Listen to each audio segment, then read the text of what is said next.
Good morning, सुप्रभात बच्चों।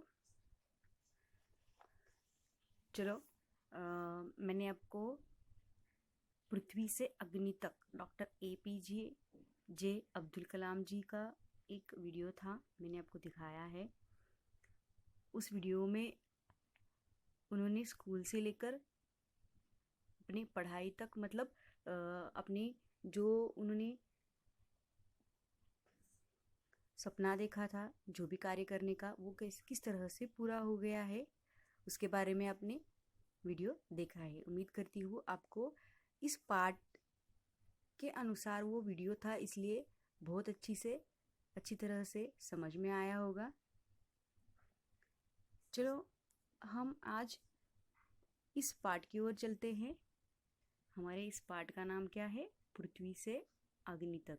सबसे पहले हम इस पार्ट को ठीक से पढ़ेंगे, क्योंकि इस पार्ट में बहुत सारे कठिन शब्द हैं जिनके उच्चारण ठीक से आपको करने हैं। चलो ध्यान दो, किताब सामने रखो अपनी। हमारे पाठ का नाम है पृथ्वी से अग्नि तक, डॉक्टर APJ अब्दुल कलाम। पृष्ठ क्रमांक 14 पर है।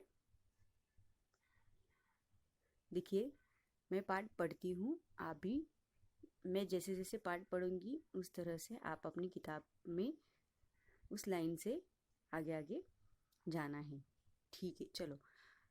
जन्म 15 अक्टूबर 1931, रामेश्वरम तमिलनाडु। मृत्यु 27 जुलाई 2015। रचनाएं: अग्नि की उड़ान, हुआ आसमान आदि। परिचय: डॉक्टर APJ ने राष्ट्रपति पद को विभूषित किया। अनमोल योगदान के लिए आपको भारत रत्न सम्मान प्राप्त हुआ है।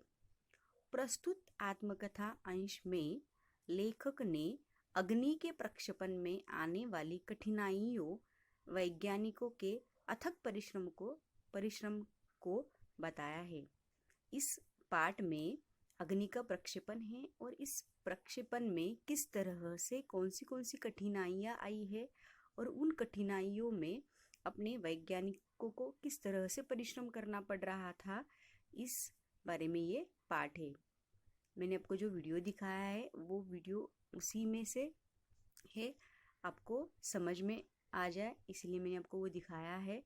बहुत ही अच्छा वीडियो था वो। चलो पाठ की ओर चलते हैं हम। मैं पाठ पढ़ती हूँ, आप ध्यान से सुनिए।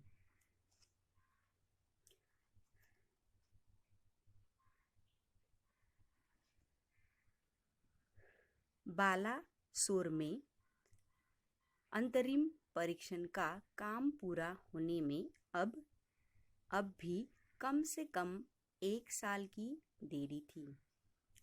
हमने पृथ्वी के प्रक्षेपण के लिए श्री हरिकोटा अंतरिक्ष केंद्र में विशेष सुविधाएं स्थापित की। इनमें से एक लॉन्च पैड, ब्लॉक हाउस, नियंत्रण उपकरण तथा चलित दूरनीति केंद्र शामिल थे। पृथ्वी उपग्रह को 25 फरवरी 1988 को सुबह 11:23 पर छोड़ा गया। यह देश के रॉकेट विज्ञान के इतिहास में एक युगांतरकारी घटना थी। निर्देशित मिसाइलों के क्षेत्र में एक आत्मनिर्भर देश के रूप में पृथ्वी के उद्भव ने संसार के सभी विकसित देशों को विचलित कर दिया। सामर्थ्यशील नागरिक, अंतरिक्ष उद्योग और व्यवहार्य मिसाइल आधारित सुरक्षा प्रणालियों ने भारत को चुनिंदा राष्ट्रों के समूह में पहुंचा दिया था। लेकिन क्या एक पृथ्वी ही पर्याप्त होगा? क्या 4-5 मिसाइल प्रणालियों का स्वदेशी विकास हमें पर्याप्त रूप से ताकतवर बना पाएगा। उसी समय अग्नि को एक टेक्नोलॉजी प्रदर्शन परियोजना के रूप में विकसित किया जा रहा था।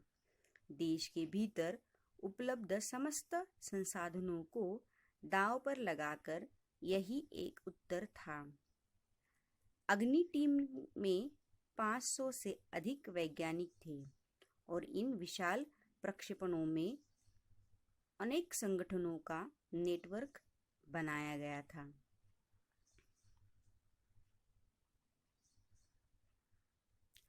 अग्नि का प्रक्षेपण 20 अप्रैल 1989 को निर्धारित किया गया। यह एक अभूतपूर्व अभ्यास होने जा रहा था। अंतरिक्ष प्रक्षेपण यान के विपरीत मिसाइल प्रक्षेपण में व्यापक स्तर पर सुरक्षा संबंधी खतरे शामिल होते हैं। प्रक्षेपण की पूर्व तैयारी की सारी गतिविधियां तय कार्यक्रम के अनुसार पूरी हो गई थी। जिस समय हम T14 पर थे, कंप्यूटर ने संकेत दिया कि उपकरणों में से कोई एक ठीक से काम नहीं कर रहा है। इसे तुरंत सुधार लिया गया। इस बीच निचले रेंज केंद्र ने होल्ड के लिए कहा। अगले कुछ सेकंडों में जगह जगह होल्ड की जरूरत पड़ गई। हमें प्रक्षेपण स्थगित करना पड़ा।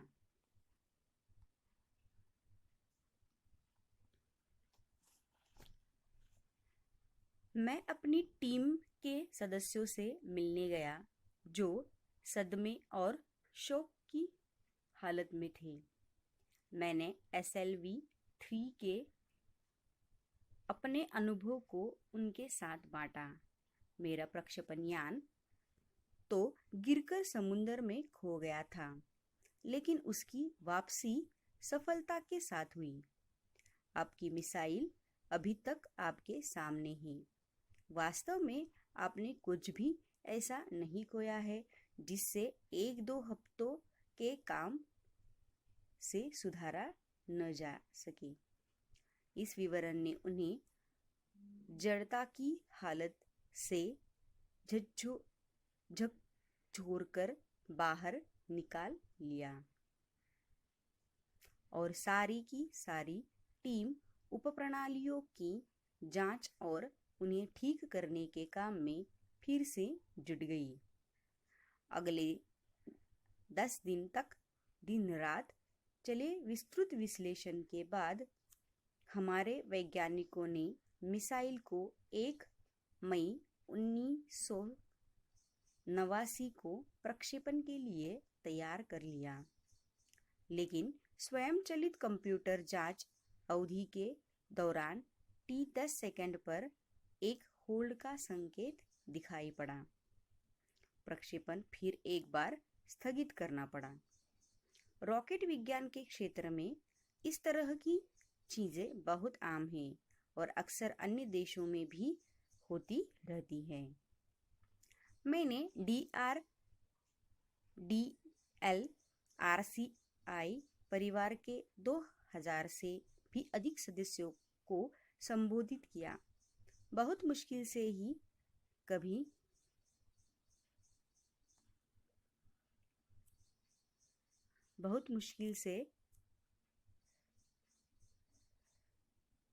ही कभी किसी प्रयोगशाला या R&D संस्थान को देश में पहली बार अग्नि जैसी प्रणाली विकसित करने का अवसर मिलता है।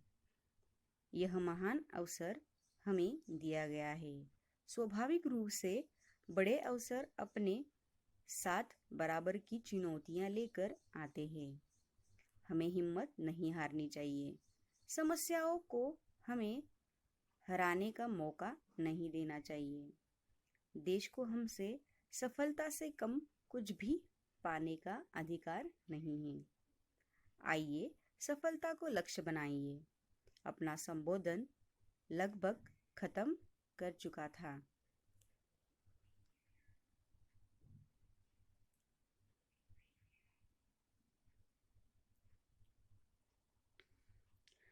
लगभग खत्म कर चुका था कि मैंने लोगों को कहते हुए पाया, मैं आपसे वादा करता हूँ, महीने के खत्म होने के पहले ही अग्नि का कामयाबी से प्रक्षेपण करने के बाद हम यहाँ वापस मिलेंगे। यह किसी आश्चर्य से कम नहीं था कि कैसे सैकड़ों कर्मचारियों ने लगातार काम करके प्रणाली की तैयारी का काम स्वीकार्यता परीक्षणों सहित केवल 10 दिन में पूरा कर डाला। लेकिन अब बाधा है पैदा करने की बारी विपरीत मौसम की थी। एक चक्रवात का खतरा मंडरा रहा था। सभी कार्य केंद्र उपग्रह संचार के जरिए आपस में जुड़े हुए थे। मौसम संबंधी आंकड़े रुक रुक कर आगे आने लगे और 10 मिनट के अंतराल में उनकी बाढ़ सी आ गई। अतः प्रक्षेपण 22 मई 1989 के रोज निर्धारित किया गया। यह पूर्णिमा की रात थी।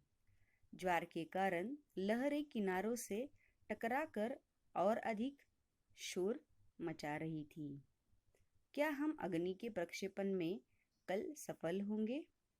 यह सवाल हमारे दिमागों में सबसे ऊपर था, लेकिन हम में से कोई भी उस सुंदर रात के जादू को खंडित करना नहीं चाहता था। एक लंबी खामोशी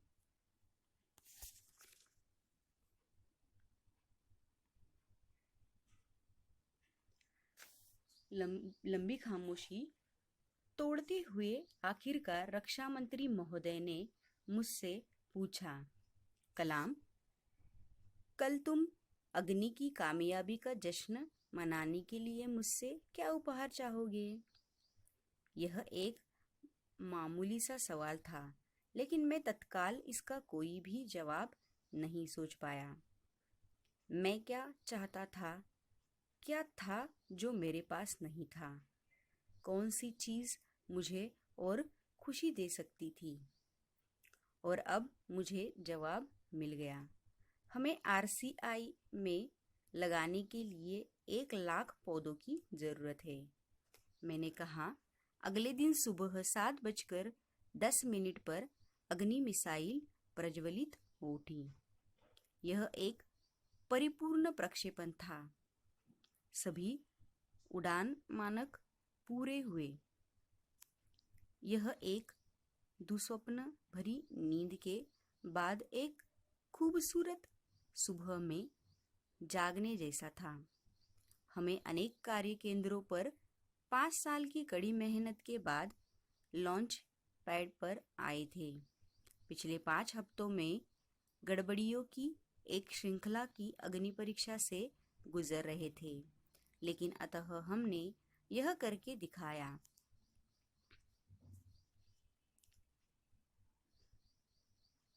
यह मेरे जीवन के महानतम क्षणों में से एक था। सिर्फ हम 600 सेकंड की भव्य उड़ान ने हमारी सारी थकान को एक पल में धो डाला। सालों की मेहनत का क्या शानदार नतीजा मिला।